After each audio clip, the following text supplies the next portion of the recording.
There is a literary fact.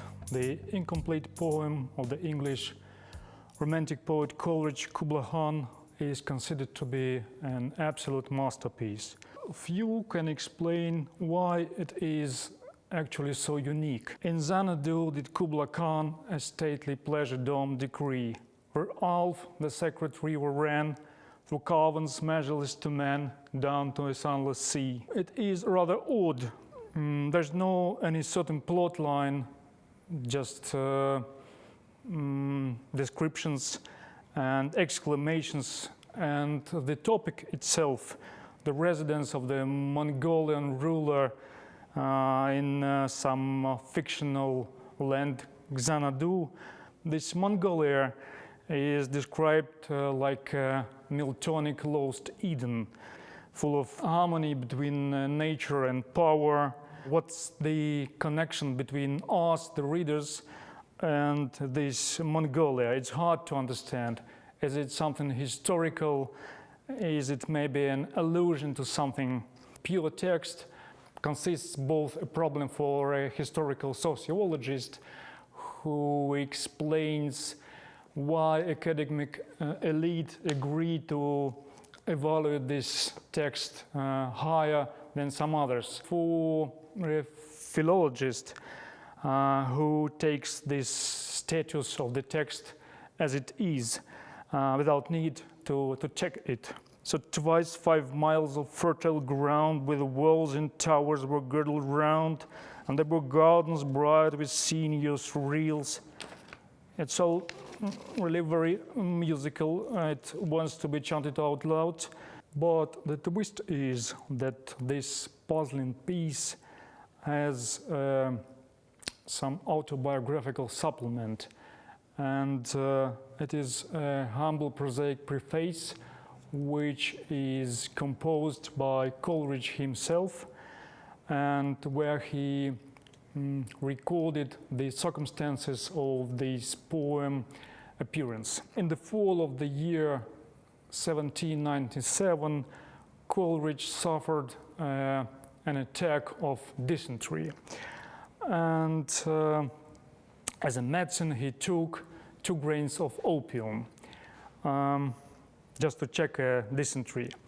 He spent his time in the countryside in a farmhouse between Pollock and Linton in Somerset, and he fell asleep in his chair, and at the moment he was reading a book, a memoir of some English sailor, just on the lines where the author described the Kubla Khan's palace, and he had a dream.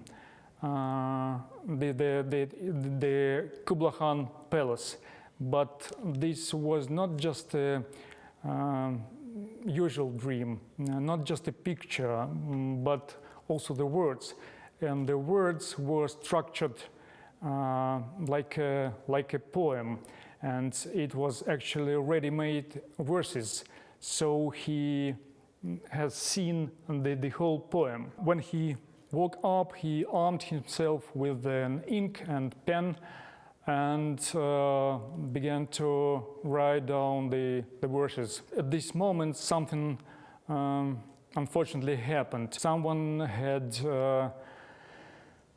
knocked on his door. According to Coleridge's words, that was a person on business from Pollock. When he returned to his place, he found, to his no small surprise, that the rest of the poem has passed away.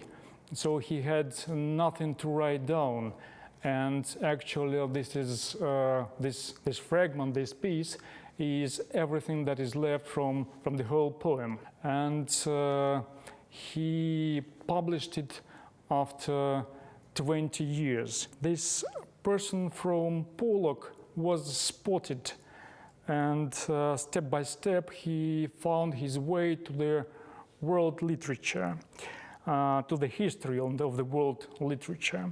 He turned into a kind of meme.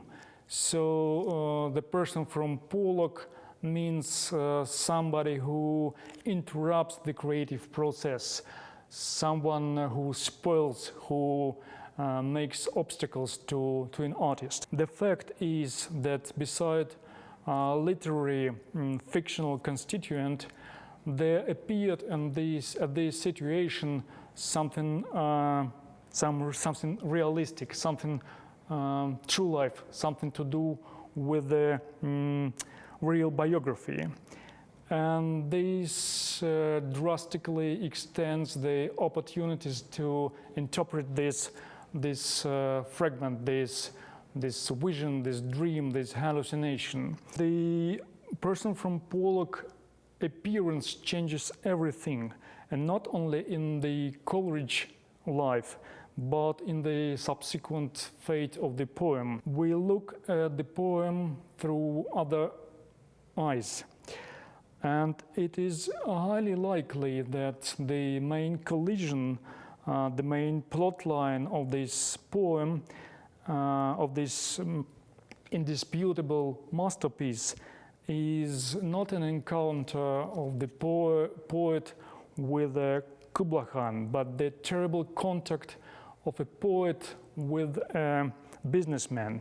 As a result, a poet, just to separate himself from all of that, to minimize his pain which is caused by this trauma, he invents retroactively this fantastic, this imaginary world without any hints of the Industrial Revolution, where heavenly harmony between nature and power predominates, where an artist could just enjoy his presence in this world. It's an interesting moment when a biographical incident completely changes the meaning. And when to explain the secret of the beautiful thing, you should be not a philologist or not a mathematician or not a physicist, but a biographer. I've often thought of this story because I am a biographer. Some of my books are biographies. There are a number of psychological and technical problems with this genre, which is considered to be an auxiliary, like a para-literature, like a quasi-literary genre. And as a biographer, you always feel the bitterness of this lack of sovereignty, this excessive attachment to the main protagonist, this dependence of the protagonist. And secondly, you never understand when a good biographer should stop, when he collects the details of his clients' lives. When and on what basis should he collect these details? Probably if I write about Coleridge, I should inform that he was a Wordsworth friend. But should I tell about his favorite clothes or his sexual preference or about his dysentery? Is it relevant? And if yes, should I take his own words on faith, or as a good biographer I should arm myself with a magnifying glass and tweezer and look out for the traces of his dysentery? Is a good biographer the one who has collected everything, or is this obsessive collection of some remarkable details is kind of a bullshit work? The Coleridge case is a good, relevant illustration to the question concerning the art of biography. I suppose we should differ biographer task and the art of biographer. The task of biographer is, yes, to gather all the relevant facts and lay out them in front of the reader. The art of biographer consists of eluding the bad infinity and not to turn your biography in the very long article in Wikipedia.